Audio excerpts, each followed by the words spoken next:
Ask any woman who wears the hijab, the burqa or the headscarf and they'll tell you they've experienced their fair share of curious looks and even racial jibes. Now the Muslim community is out to dispel the myths surrounding its dress code. Linen to lycra. The fabric matters, but faith is the common thread. Just like any other woman, selecting Mecca Lala's wedding dress was one of the most important decisions of her life. It was everything that I dreamed for. I absolutely loved it. But unlike most Aussie brides, the devout Muslim had to adhere to a religious dress code. I definitely think you can be hip, young and covered up. And, you know, people choose to reflect their personalities through clothing. And I just happened to do that wearing a scarf. Before her wedding dress came a wetsuit.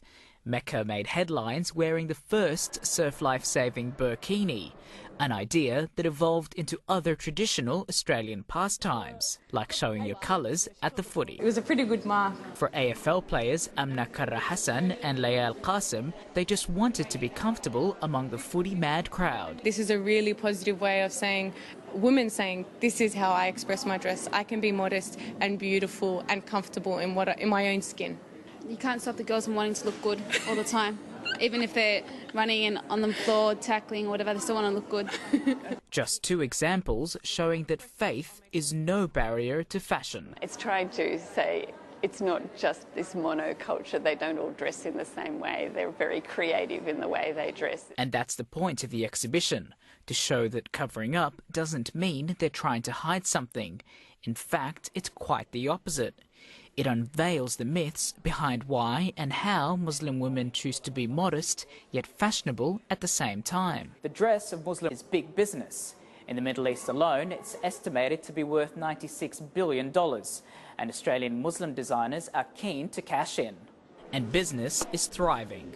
Over 25 retailers established in Sydney and hundreds of stores opening online. It was frustrating because a lot of people were, oh, there's nothing out there, I wish we could wear this and wear that. We still want to be fashionable, don't get me wrong, you know, we want to be modest, we want to be fashionable. We're just like everyone else, I'm just like every other woman out there, you know, I love my Louis Vuitton, I love everything like that. The hijab shouldn't be at the back end of society, it should come to the front end and the forefront, and an exhibition is a perfect way to portray that. The exhibition will be in Sydney's Powerhouse Museum until February next year. Suhail Damouni, World News Australia.